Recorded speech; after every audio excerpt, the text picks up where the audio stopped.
స్వచ్ఛత అంటే నందిని. నందిని పాలు మరియు పెరుగు.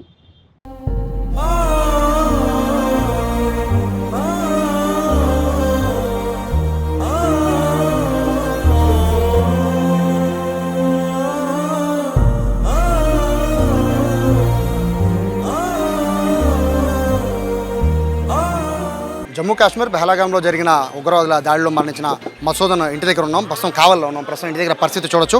2 రోజులైంది చనిపోయి. బట్ ఘటన 2 రోజులైనా ఫార్మాలిటీస్ అన్ని పూర్తి చేసిన అనంతరం ఈ రోజు ఉదయం కాశ్మీర్ నుంచి స్పెషల్ ఫ్లైట్లో చెన్నై తీసుకొచ్చారు. చెన్నై నుంచి స్పెషల్ అంబులెన్స్లో ప్రస్తుతం కావలికి తీసుకొచ్చారు మసూద్ మృతదేహాన్ని. ప్రస్తుతం ఇంటి దగ్గర అయితే పూర్తిగా తీవ్ర విషాద వాతావరణం అయితే నెలకొంది. తల్లిదండ్రులు ఇద్దరు కూడా హృద్రోగులు. వారి ఆరోగ్యము ఏమాత్రం బాలేదు. ఇటీవలే మసూద్కి సంబంధించిన తండ్రికి కూడా హార్ట్ ఆపరేషన్ చేసినట్టుగా కూడా తెలిసిన నేపథ్యంలో 2 రోజుల పాటు విషయాన్ని గోప్యంగానే ఉంచారు.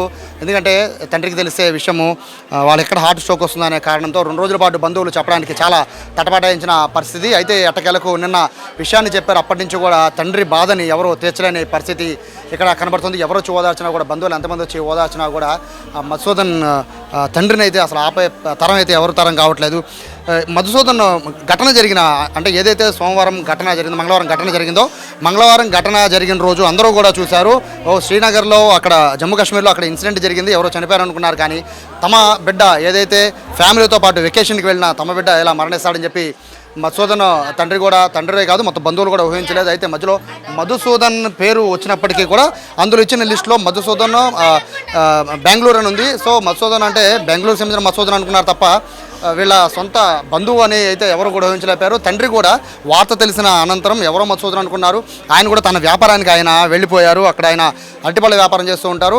ఓ పక్క కొడుకు మరణించిన వార్త తెలియక ఆయన అరటిపళ్ళ వ్యాపారానికి వెళ్ళిపోయారు. చుట్టుపక్కల వాళ్ళు చెప్తున్నప్పటికీ కూడా తమ కొడుకు కాదేమోనని ఆయన అనుకున్నారు. బట్ ఫైనల్గా నిన్న రాత్రి ఈరోజు ఉదయము మృతదేహాన్ని తీసుకొస్తున్న ఆ తరుణంలో బంధువులు అతి కష్టం మీద మధుసూదన్ తండ్రికి తల్లికి కూడా విషయాన్ని చెప్పారు. అప్పటి నుంచి కూడా గుండెలు వెలిసిపోయేలా తండ్రి బాధపడుతున్న దృశ్యాలు మనం చూస్తున్నాం. తల్లి అయితే పూర్తిగా కోలుకోలేని పరిస్థితి కనబడుతుంది. ఫ్యామిలీ వెకేషన్ కోసం కుటుంబ సభ్యులంతా కూడా కాశ్మీర్కి వెళ్ళారు. అయితే అక్కడ పరిస్థితులంతా కూడా 2 రోజుల పాటు అక్కడ ఎంజాయ్ చేశారు. బట్ తీవ్రవాదుల దాడిలో ఏ విధంగా మసూదన్ని టార్గెట్ చేసి కుటుంబ సభ్యులను వదిలేసి మసూదన్ని భార్య కళ్ళ ముందే అత్యంత కిరాతకంగా చంపేయడం పట్లయితే పూర్తిగా స్థానికులే కదా అక్కడ ఉన్న వాళ్ళు కూడా ఫ్రెండ్స్ కూడా తట్టుకోలేని పరిస్థితి. ఈ విషయాన్ని తెలుసుకున్న అనంతరం బంధువులు అయితే హృదయ విదారకంగా ఇక్కడ పరిస్థితులన్నీ కనబడుతున్నాయి. ఎవరు కూడా తట్టుకోలేని పరిస్థితి అయితే చూస్తున్నాం. ఎవరిని కదిలించినా కూడా ఇక్కడ వాళ్ళని కంట్రోల్ చేసే పరిస్థితి కూడా కనబడడం లేదు. ఎంతమంది బంధువులు వచ్చినా కూడా ఆపే పరిస్థితి కనబడటం లేదు. విజువల్స్లో చూడొచ్చు మసూదన్ తల్లి అలాగే మనవడు అంటే మసూదన్ కుమారుడు ఇద్దరు కూడా కనబడుతున్నారు. వాళ్ళని ఆపే తరం అయితే ఇక్కడ ఎవరి తరం కూడా కావటం లేదు. వెకేషన్ కోసం వెళ్ళారు 2 రోజుల క్రితం కూడా. అంటే వాళ్ళు బెంగళూరులో సొంత ఇల్లు కట్టుకుని ఉంటున్నప్పటికీ కూడా 12 ఏళ్ల క్రితం నుంచి అక్కడ ఉంటున్నప్పటికీ కూడా రెగ్యులర్గా మసూదన్ ఇదే ఇంటికి వస్తూ ఉంటారు. తల్లిదండ్రుల్ని రెగ్యులర్గా పలకరిస్తూ ఉంటారు, వాళ్ళతో మాట్లాడుతూ ఉంటారు. 2 రోజుల క్రితం కూడా ఇదే ఇంటి నుంచి మసూదన్ వెళ్ళారు. వాళ్ళందరితో కుటుంబ సభ్యులతో మాట్లాడి వెళ్ళారు. ఇలా ఊరు వెళ్తున్నామని చెప్పి వెళ్ళారు. పిల్లలు హాలిడేస్ వస్తున్నాయని చెప్పి వెళ్ళారు. కానీ ఈ విధంగా మృత్యు ఈ విధంగా కబలిస్తుందని వాళ్ళంతా ఊహించుకోలేపారు. తీవ్రవాదుల దాడిలో టార్గెట్ అయిన మధుసూదన్ అయితే మొత్తం ప్రస్తుతానికైతే అక్కడ కాశ్మీర్లోనే మొత్తం కూడా పోస్ట్ మార్టం కూడా కాశ్మీర్లోనే నిర్వహించేశారు. అక్కడ కాశ్మీర్లో నుంచి అనంతరం బాడీని నేరుగా అక్కడి నుంచి ముంబై నుంచి చెన్నై త్రూ ఇక్కడ కావలికి తీసుకొచ్చిన పరిస్థితి కనబడుతోంది. మొదట బెంగళూరులో సొంత ఇల్లు మసూదన్కి ఉంది, అక్కడ తీసుకెళ్తానుకున్నారు. కానీ కావల్లో తల్లిదండ్రులు ఉన్నారు కాబట్టి ఇక్కడ అంత్యక్రియలు నిర్వహిస్తారని చెప్పిన నేపథ్యంలో పూర్తిగా ఇక్కడ తీసుకొచ్చారు. కుటుంబం మొత్తం కూడా పూర్తిగా విషాదంలో మునిగిపోయిన పరిస్థితి. ఎవరిని కదిలించినా కూడా కన్నీటి పర్యంతం అయిపోతున్నారు. ఎవరిని కూడా ఆపలేని పరిస్థితి కనబడుతోంది. బంధువులు ఎవరూ కూడా మాట్లాడలేని పరిస్థితి కనబడుతోంది. అత్యంత బాధాకరమైన విషయం ఏంటంటే తల్లిదండ్రులు ఇద్దరు కూడా హార్ట్ పేషెంట్సే. సో వాళ్ళని కంట్రోల్ చేయాలి ఎట్లా అనేది నిన్నటి నుంచి కూడా మొదట ఘటన తెలుసుకున్న అనంతరం బంధువులందరూ కూడా మధుసూదన్ తండ్రికి విషయాన్ని చెప్పడానికి చాలా తటపటాయించారు. బట్ ఇన్సిడెంట్ జరిగింది. ఇన్సిడెంట్లో జస్ట్ గాయాలయ్యాయి మాత్రం. ఆ గాయాలకి ప్రస్తుతం హాస్పిటల్లో ట్రీట్మెంట్ చేస్తున్నారని నెమ్మదిగా తల్లిదండ్రులకి విషయాన్ని చెప్పిన పరిస్థితి కనబడుతోంది. అయితే మరోవైపు విషయాన్ని సొంత సిస్టర్స్ ఉన్నారు, వాళ్ళకి తెలిసినప్పటికీ కూడా వాళ్ళు తల్లిదండ్రులకి చాలా నెమ్మదిగా చెప్పుకుంటూ వచ్చారు.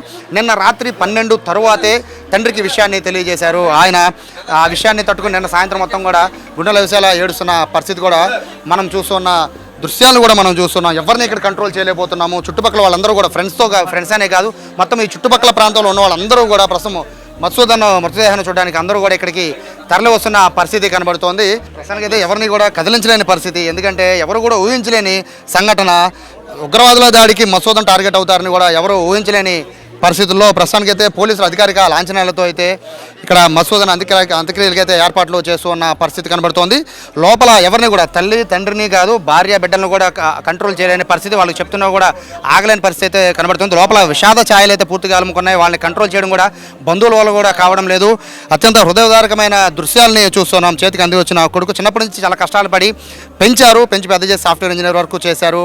పెళ్లి చేసి 2 పిల్లలు, వాళ్ళు కూడా బెంగళూరు సెటిల్ అయ్యారు. బట్ ఈ విధంగా ఉగ్రవాదుల దాడిలో ఈ విధంగా మసూదన్ మరణిస్తారని అయితే ఎవరు ఊహించలేకపోయారు. చాలా బాధాకరమైన విషయం అయితే ఇక్కడ చోటు చేసుకుంది. మరి వైజాగ్లో కూడా మరొక వ్యక్తి మృతి చెందడం, ఆంధ్రప్రదేశ్కి సంబంధించిన మొత్తం 2 కూడా ఉగ్రవాదుల దాడిలో మృతి చెందడం అయితే చాలా మొత్తం ఏపీ వ్యాప్తంగా దేశవ్యాప్తంగా కూడా అందరూ ఖండిస్తున్నారు. ఉగ్రవాదుల దాడుల పట్ల అయితే అప్రమత్తంగా ఉండాలని, కేంద్ర ప్రభుత్వం కూడా దీనిపైన సీరియస్గా యాక్షన్ తీసుకోవాలని అయితే అందరూ కోరుతున్నారు. ప్రస్తుతానికి అయితే ఇక్కడ ఎవరిని కూడా కదిలించినా కూడా మొత్తం అంతా కూడా మధుసూదన్ ఇక్కడ ఎంత కలివిడిగా ఉండేవాడు, మధుసూదన్ అందరితో ఎలా కలిసి ఉండేవాడు అనే విషయాన్ని నెమరేసుకున్న పరిస్థితి కనబడుతుంది. ఇక్కడ ఎవరినైతే ప్రస్తుతం మాట్లాడించే పరిస్థితి కనబడటం లేదు. కానీ అంత్యక్రియలు పోలీసులు ఏపీ ప్రభుత్వం అధికారిక లాంఛనాలతో అంత్యక్రియలు చేయాలని చెప్పిన నేపథ్యంలో కాసేపట్లోనే పోలీసులు మొత్తం అన్ని ఏర్పాట్లు కూడా చేసిన నేపథ్యంలో ఇక్కడైతే చూడొచ్చు. పోలీసులు కూడా వచ్చి దగ్గరుండి మొత్తం అంబులెన్స్లో మృతదేహాన్ని తీసుకొచ్చిన అనంతరం పోలీసులే దగ్గరుండి అన్ని కార్యక్రమాలని చేస్తున్న దృశ్యాలను కూడా మనం చూస్తున్నాం. ఫైనల్గా అయితే ఇక్కడ బంధువులందరినీ కూడా పిలుస్తున్నారు. మరి కాసేపట్లోనే అంత్యక్రియలకి ఏర్పాట్లు చేస్తున్న పరిస్థితి.